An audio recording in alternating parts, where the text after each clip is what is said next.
dear mistress was above the stairs, struggling to hold on, until all her affairs had been properly settled, and her favoured granddaughter Taylor arrived to say her farewell, while down below, the dying woman's son was holding court as pretty as you please, laughing and carrying on like the cad that he was. His daughter Jane clung to his side, a smug expression on her face. Thomas guessed the gloating look was due to the fact that she knew her father would share his wealth with her. Two rotten peas in the same pod, Thomas thought to himself.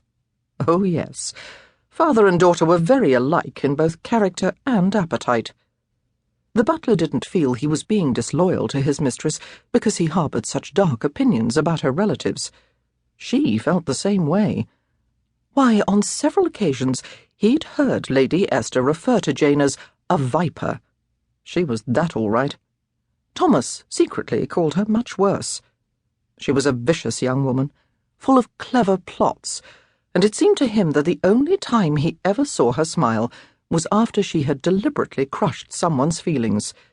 It was said by those in the know that Jane ruled the upper crust with a malicious hand, and that most of the younger men and women just stepping into their places in society were actually afraid of her, although they knew better than to admit it. Thomas didn't know if the gossip was true or not, but one thing was certain in his mind. Jane was a destroyer of dreams. She'd gone too far this time, however, for she'd dared to attack that which Lady Esther most valued. She'd tried to destroy Lady Taylor. Thomas let out a loud grunt of satisfaction.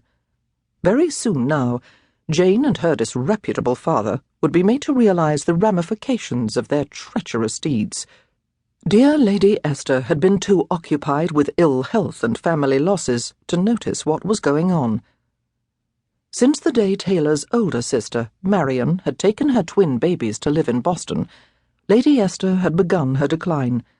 She'd been failing ever since. Thomas believed the only reason she hadn't completely given up was because she was determined to see the child she'd raised as her own daughter married and settled first. Taylor's wedding had been cancelled, thanks to Jane's interference. A bit of good came out of the god-awful humiliation, however. Lady Esther finally had her eyes opened. She used to be a forgiving woman until this latest outrage. Now she was just plain vindictive. Where in heaven's name was Taylor? Thomas prayed she would arrive in time to sign the papers and say her farewell to her grandmother. The servant paced and fretted for several more minutes. He then turned his attention to ushering the guests, lounging so insolently on the steps, into the already crowded solarium at the back of the house. He used food and additional liquor as an incentive to gain their cooperation. After he crammed the last of the vile creatures inside, he pulled the door closed, then hurried back to the foyer. A commotion coming from outside drew his attention. He rushed over to look out the side window. He recognized the crest on the black carriage still rocking to a stop in the center of the Circle Drive, let out a sigh of relief, and then said a quick prayer in thanksgiving. Taylor had finally arrived. Thomas looked into the salon to make certain both the Earl and his daughter were still occupied with their friends. Since their backs were turned to the entrance, he hurried over to shut the salon doors. If luck stayed on his side, he would be able to get Taylor across the foyer and up the stairs before her uncle or cousin noticed. Taylor was threading her way through the crowd of opportunists camped out on the drive when Thomas opened the door. He was pleased to notice she completely ignored the scoundrels trying to gain her attention.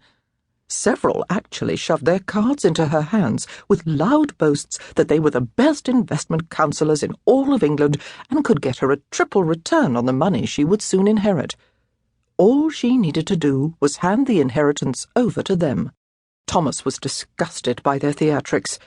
If he had had a broom handy, he would have gone after the rabble. "Here, here, get away from her!" Thomas shouted the order and rushed forward. He latched onto Taylor's elbow in a protective gesture and glared over his shoulder at the offenders while he escorted her through the doorway. "Criminals, if you ask me, every one of them," he muttered. Taylor was in full agreement with his pronouncement.